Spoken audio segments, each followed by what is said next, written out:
துபாயில் இருக்கிற அல் மம்சார் கடற்கரையில் நீந்திட்டு இருந்த 15 வயசு இந்திய சிறுவன் ஒரு பெரிய அலையில் அடிச்சுட்டு போய் பரிதாபமாக உயிரிழந்துட்டார்.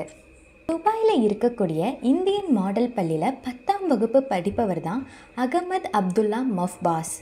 இவர் அவர் ஃபேமிலியோட வெள்ளிக்கிழமை அதுவுமா மாலை நேரத்தில் கடலுக்கு குளிக்க போயிருக்காங்க. வரமாட்டேன்னு சொன்ன அப்துல்லாவை அவங்களோட பேரண்ட்ஸ் தான் கம்பல் பண்ணி கூட்டிகிட்டு போயிருக்காங்க. அங்கே அவங்களோட அக்கா கடலில் குளிக்கலாம் வான்னு சொல்லி கூப்பிட்ருக்காங்க. அதனால் இவங்க 2 பேருமே குளிக்க போயிருக்காங்க. அந்த நேரத்தில் அவங்க அப்பா குளியல் அறைக்கு போயிருக்காங்க. அவங்க அம்மா பிள்ளைங்க விளையாடுறத கடற்கரையில் இருந்துட்டு அமைதியாக பார்த்துட்டு இருந்திருக்காங்க.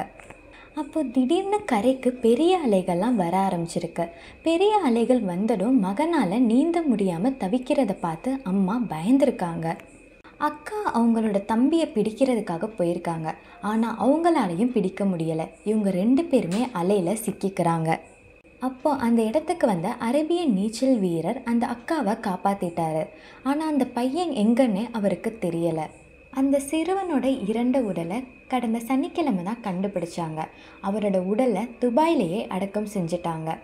இந்த குடும்பம் கேரளாவை சேர்ந்த குடும்பம். ஆனால் பல ஆண்டுகளாக ஐக்கிய அரபு அமீரகத்தில் தான் வசிச்சுட்டு வராங்க. மேலும் இது போன்ற லேட்டஸ்ட் ஐக்கிய அரபு அமீரக செய்திகளுக்கு நம்ம கலீஜ் தமிழ் சேனலை சப்ஸ்கிரைப் பண்ணுங்கள்.